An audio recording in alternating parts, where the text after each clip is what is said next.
సంతానలేమి సమస్యకు చక్కటి పరిష్కారం చూపిస్తున్న Riya fertility test baby centre CN hospital Kurnool. కూటమి ప్రభుత్వానికి అన్ని విని ఎరగని రీతిలో రాష్ట్ర ప్రజలు అధికారం ఇవ్వడం జరిగింది.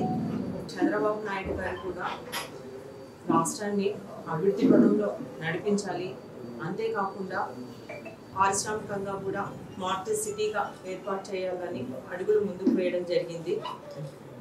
దీనికి ముఖ్యంగా కేంద్రంలో నరేంద్ర మోదీ ప్రధానమంత్రి కావడము, అలాగే రాష్ట్రంలో చంద్రబాబు నాయుడు గారు ముఖ్యమంత్రి కావడం వల్ల మనకి ఇవి సాధ్యమైనవి.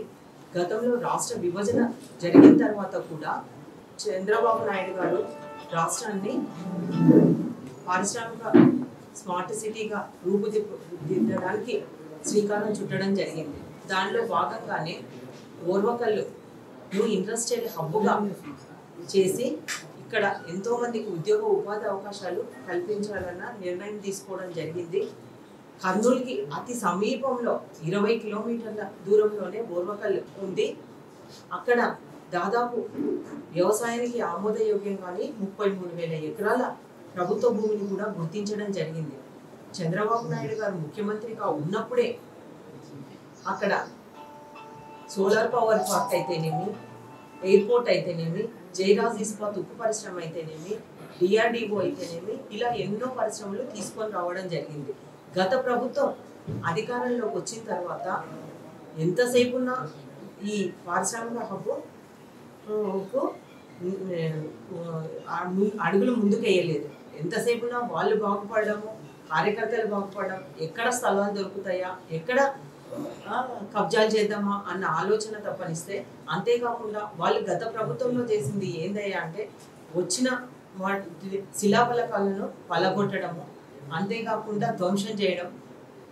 ఏదైతే గతంలో ఎయిర్పోర్ట్ ఆల్రెడీ చంద్రబాబు నాయుడు గారు ఓపెన్ చేసి ఇనాగ్రేషన్ చేసిన దాన్ని మళ్ళీ వాళ్ళు విగ్రహాలు పెట్టుకొని ఇనాగ్రేట్ చేయడము, కట్టిన వాటికి రంగులు వేసుకోవడం తప్పనిస్తే వాళ్ళు చేసింది ఏమీ లేదు. ఈ ప్రభుత్వం అధికారంలోకి వచ్చిన తర్వాతనే పారిశ్రామికంగా మన రాష్ట్రం అభివృద్ధి పదంలో నడుస్తుంది. మీకు అందరికీ తెలుసు, సెంట్రల్లో మనకి జూలైలో 23వ తేదీ కేంద్ర బడ్జెట్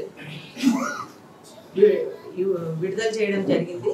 దాంట్లో ఆ రోజే మన ఆర్థిక మంత్రి నిర్మలా సీతారామన్ గారు ఓర్వకల్లును ఇండస్ట్రియల్ స్మార్ట్ సిటీగా ఏర్పాటు చేస్తూ ఉన్నామని ప్రకటించడం జరిగింది.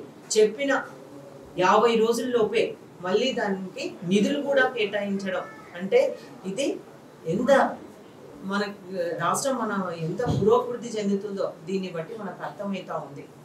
ముఖ్యంగా నేను ఒకటే తెలియజేస్తా ఉన్నా, ఆ రోజు చెప్పిన మాట ప్రకారమే మనకి ఈరోజు మన ఓర్వకల్లులో 2,621 ఎకరాలలో 2,786 కోట్లతో ఈరోజు బడ్జెట్ కూడా విడుదల చేసినందుకు నేను ప్రధానమంత్రి గారైన నరేంద్ర మోదీ గారికి, అలాగే ఆర్థిక మంత్రి గారి నిర్మలా సీతారామన్ గారికి నా పాణ్యం నియోజకవర్గ తరఫున హృదయపూర్వకంగా కృతజ్ఞతలు తెలియజేసుకుంటా ఉన్నా. 2019 నుంచి 2024 సంవత్సరం వరకు వైఎస్ఆర్ పార్టీ అధికారంలో ఉన్నప్పుడు రాయలసీమలో 49 నియోజకవర్గాల్లో వాళ్ళ ఎమ్మెల్యేలు గెలిచినప్పటికీ కూడా రాయలసీమ అభివృద్ధికి కానీ, ఇక్కడ కంపెనీలు తీసుకురావడం కానీ, ఉద్యోగ అవకాశాలు కల్పించడంలో కూడా ఆ ప్రభుత్వము పూర్తిగా విఫలమైంది. దీన్ని దృష్టిలో ఉంచుకొని ప్రజలందరూ కూడా 2024లో ఎన్డీఏ కూటమికి పట్టం కట్టడం జరిగింది. అత్యంత భారీ మెజారిటీతో 164 సీట్లలో ఎన్డీఏ కూటమి అధికారం రావడం జరిగింది. గత 5 సంవత్సరంలో జరిగిన అభివృద్ధి కేవలం 3 నెలల్లో ఎన్డీఏ ప్రభుత్వంలో మన రాయలసీమలో 2 చోట్ల పారిశ్రామిక హబ్లను ఏర్పాటు చేయడం నిజంగా చాలా సంతోషకరమైన విషయం. ముఖ్యంగా అందులో మన కర్నూలు జిల్లాలో, ఉమ్మడి కర్నూలు జిల్లాలోని పాణ్యం నియోజకవర్గంలోని ఓర్వకల్ను పారిశ్రామిక హబ్ అభివృద్ధి కోసం దాన్ని సెలెక్ట్ చేయడము నిజంగా ఈ ఉమ్మడి ప్రభుత్వం తరఫున మేము కృతజ్ఞతలు తెలియజేస్తున్నాము. ఇప్పుడు ఈరోజు మనకు చాలా శుభసూచకమైన దినము. ఎందుకంటే సెంట్రల్లో కూడా ఎన్డీఏ ప్రభుత్వం ఉంది, రాష్ట్రంలో ఎన్డీఏ ప్రభుత్వం ఉంది. అలాగే కూడా మన జిల్లాకు చెందిన ఒక ప్రముఖ పారిశ్రామికవేత్త టీజీ భరత్ గారు పరిశ్రమల శాఖ మంత్రిగా ఉన్నారు.